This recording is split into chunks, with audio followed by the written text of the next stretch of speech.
Fiuza, né?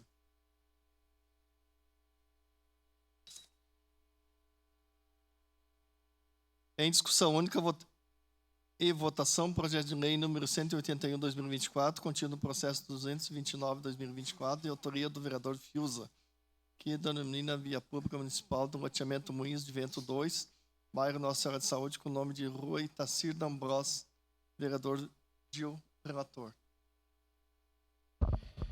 Parecer número 607/2024, pelo parecer favorável ao processo número 229/2024, contendo o projeto de lei 181/2024.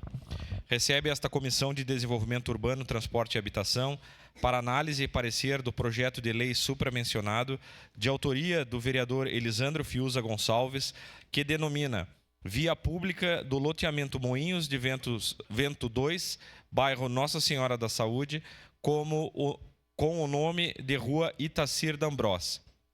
O processo vem instruído com histórico, mapa de localização, abaixo assinado, certidão de óbito e certidões judiciais negativas.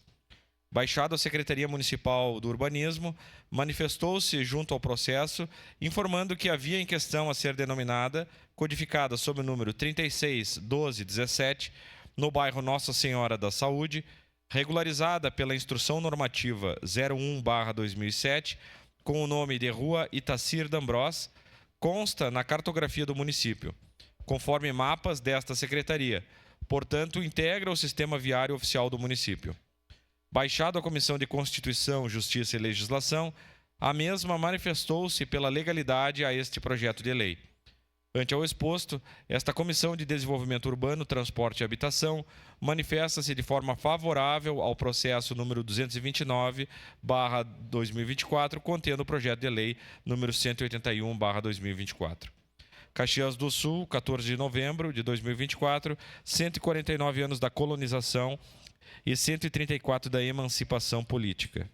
Assinam este documento os vereadores Wagner Petrini, Adriano Bressan, Lucas Carenhato, Lucas Dil e Tatiane Frisso.